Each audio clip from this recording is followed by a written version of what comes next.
Yun. Hi guys. Kasi wala tayong labas. Kahit nasa loob lang tayo. Na-try ko mag-makeover. Kasi namumurd ako eh. Nakaka-boring kaya try ko mag-makeup. Namimiss ko na rin yung mag-makeup sa bahay. Kasi ito sa Saudi bawal kasi. Kaya hanggang loob lang ng kwarto.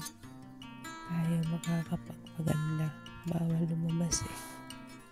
Instead na nalabas kami, sayang din naman yung pera. Kaya dito na lang sa loob ng kwarto nagpapahinga. Eh, na-bored ako kanina kaya tinatry kong maaliw-aliw yung homesick ko. Namiss ko kasing mag-colorete sa mukha kaya ayun yung makeup ko na dala ko, hindi na galaw-galaw. Tinatry ko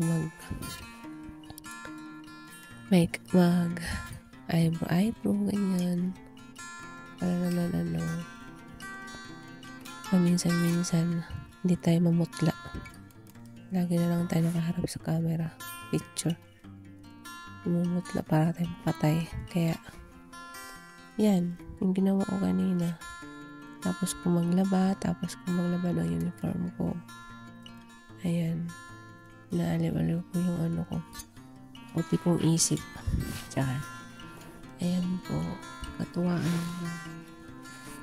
Kasi, wala kasi ako makausap dito sa kwarto. Yung dalawang kasama nasa baba, may trabaho. Kaya, ayan.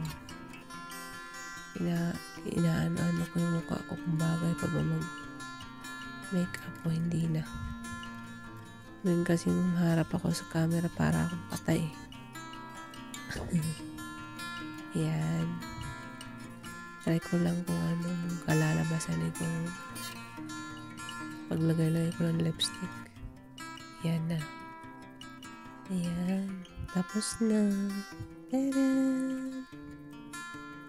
Yan. Salamat.